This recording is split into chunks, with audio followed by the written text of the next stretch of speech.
नमस्कार दोस्तों, स्वागत है हमारे अपने चैनल ज्ञान बढ़ाओ पर। दोस्तों, आज का टॉपिक है जीडीपी।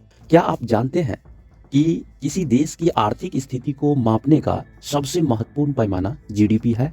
आज हम आपको जीडीपी यानी सकल घरेलू उत्पाद की परिभाषा, इसकी गणना का तरीका, यह क्यों महत्वपूर्ण है, साथ ही क्या आप जानते हैं कि जीडीपी के 4 प्रमुख घटक होते हैं? क्या आप जानते हैं कि जीडीपी और एनडीपी ये दोनों अलग-अलग चीजें हैं और इनका इस्तेमाल अलग-अलग आर्थिक गणनाओं में किया जाता है? चलिए, आज हम आपको सरल और आसान शब्दों में समझाएंगे। साथ ही यह भी समझेंगे कि जीडीपी से जुड़ी चुनौतियां क्या-क्या हैं। तो वीडियो को अंत तक जरूर देखें। सेगमेंट 1, जीडीपी की परिभाषा क्या है? जीडीपी यानी ग्रॉस डोमेस्टिक प्रोडक्ट। यह किसी देश में एक आर्थिक समय अवधि के दौरान आमतौर पर एक साल में उत्पादित सभी वस्तुओं और सेवाओं का कुल मौद्रिक मूल्य होता है।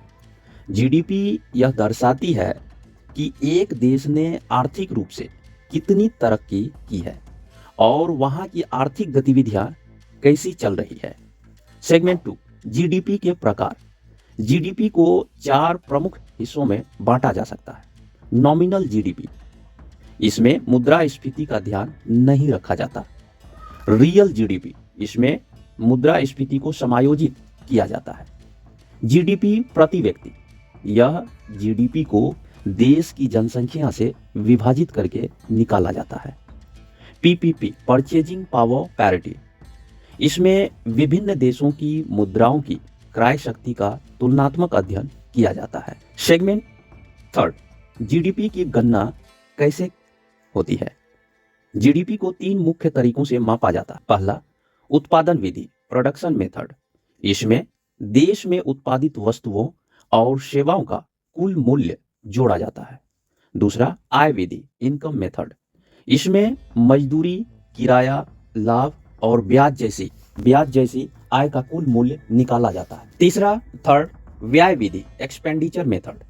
इसमें उपयोग, निवेश, सरकारी खर्च और निर्यात आयात को शामिल किया जाता है। फॉर्मूला है जीडीपी बराबर C plus I plus G plus into X minus M. यहाँ सी उपभोक्ता खर्च, आई निवेश, जी सरकारी खर्च, एक्स निर्यात, एम आयात। सेगमेंट 4, जीडीपी क्यों महत्वपूर्ण है? यह देश की आर्थिक सेहत का दर्पण है। जीडीपी के आंकड़ों से सरकार और नीति निर्माता योजनाएं तैयार करते हैं।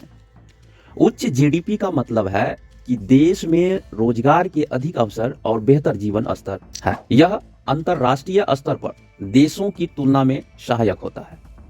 दोस्तों, जीडीपी किसी भी देश की आर्थिक गतिविधियों का सबसे अहम मापदंड है। जीडीपी के प्रमुख 4 घटक होते हैं।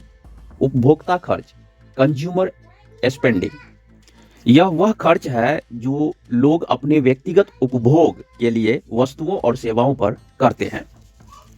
इसमें भोजन, कपड़े, घर का किराया, मनोरंजन और अन्य दैनिक खर्च शामिल होते हैं।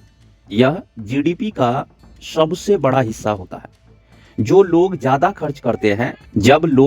खर्च करते हैं तो यह देश की अर्थव्यवस्था को मजबूत बनाता है। दूसरा, निवेश, इन्वेस्टमेंट, यह वह धनराशि है जो व्यवसाय और उद्योग अपने विकास के लिए खर्च करते हैं। इसमें नई फैक्ट्रियों का निर्माण, मशीनरी खरीदना और भवन निर्माण शामिल है। इसे फिक्स्ड इन्वेस्टमेंट भी कहते हैं। इसके अलावा व्यवसायियों का स्टॉक में किया गया निवेश भी इसमें शामिल होता है। तीसरा, सरकारी खर्च, गवर्नमेंट स्पेंडिंग, यह वह खर्च है जो सरकार देश के विकास और नागरिकों की भलाई के लिए करती है।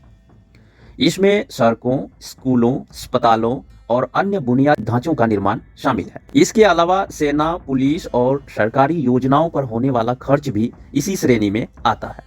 जब सरकार अधिक खर्च करती है तो यह जीडीपी में योगदान देता है। शुद्ध निर्यात, नेट एक्सपोर्ट्स, यह देश के निर्यात और आयात का अंतर है। निर्यात, एक्सपोर्ट्स, जो वस्तुएं और सेवाएं हम दूसरे देशों को बेचते हैं।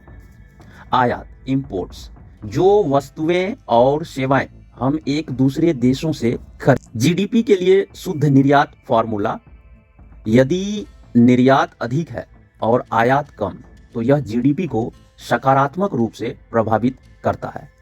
दोस्तों, आपने अक्सर जीडीपी सकल घरेलू उत्पाद और एनडीपी शुद्ध घरेलू उत्पाद के बारे में सुना होगा। जीडीपी और एनडीपी अलग अलग चीजें हैं और इनका इस्तेमाल अलग अलग आर्थिक गणनाओं में किया जाता है।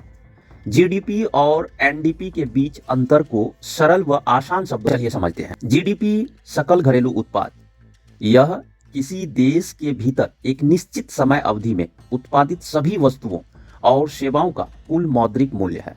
इसमें देश के सभी उद्योगों, व्यवसायों और सेवाओं का योगदान शामिल होता है। जीडीपी को देश की आर्थिक सेहत और विकास को मापने के लिए इस्तेमाल किया जाता है। उदाहरण के लिए, अगर एक साल में भारत में कुल 500 लाख करोड़ रुपए की वस्तुएं और सेवाएं बनाई जाती हैं, तो यह भारत का जीडीपी होगा। जबकि एनडीपी शुद्ध घरेलू उत्पाद, यह जीडीपी से मूलधन का घिसाव, डिप्रिसिएशन घटाकर प्राप्त किया जाता है। जब उत्पादन के दौरान मशीनरी, उपकरण या इमारतों का मूल्य कम होता है तो इसे घिसाव या डिप्रिसिएशन कहते हैं। एनडीपी देश के अंदर वास्तव में उपलब्ध शुद्ध उत्पादन को दर्शाता है। उदाहरण, अगर भारत का जीडीपी 500 लाख करोड़ रुपए है और मशीनों का घिसाव 50 लाख करोड़ रुपए है, तो एनडीपी बराबर 500 माइनस 50 बराबर 450 लाख करोड़ रुपए होगा। जीडीपी और एनडीपी में मुख्य अंतर। अर्थ में अंतर। जीडीपी सकल उत्पादन का मूल्य दर्शाता है, एनडीपी शुद्ध उत्पादन का मूल्य दर्शाता है। घिसाव में अंतर। जीडीपी में डिप्रिसिएशन शामिल होता है, एनडीपी में डिप्रिसिएशन घटाया जाता है। मूल्य का उपयोग में अंतर। जीडीपी का उपयोग देश की आर्थिक विकास दर और अंतर्राष्ट्रीय तुलना के लिए किया जाता है। एनडीपी यह बताने के लिए उपयोगी है कि देश के संसाधनों का वास्तविक उपयोग कितना हो रहा है। परिणाम में अंतर। जीडीपी देश की समग्र आर्थिक शक्ति को दिखाता है, एनडीपी उत्पादन की स्थिरता और कुशलता को मापता है। जीडीपी और एनडीपी क्यों जरूरी है? जीडीपी देश की आर्थिक वृद्धि को दिखाने में मदद करता है। एनडीपी से पता चलता है कि देश की अर्थव्यवस्था कितनी टिकाऊ और कुशल है। दोनों आंकड़ों का उपयोग सरकार और नीति निर्माता अपनी योजनाओं और बजट तैयार करने में करते हैं। दोस्तों, जीडीपी के साथ कुछ महत्वपूर्ण चुनौतियां भी जुड़ी हुई हैं। आइए इन्हें भी समझ लेते हैं। जीडीपी से जुड़ी मुख्य चुनौतियां हैं। पहला, आर्थिक असमानता। जीडीपी केवल कुल उत्पादन का माप है। यह नहीं दर्शाता कि आय और संसाधन समान रूप से वितरित हो रहे हैं या नहीं। दूसरा, पर्यावरणीय प्रभाव। जीडीपी में आर्थिक गतिविधियों से होने वाले पर्यावरणीय नुकसान जैसे प्रदूषण और संसाधनों की कमी को शामिल नहीं किया जाता। तीसरा, गुणवत्ता की अनदेखी।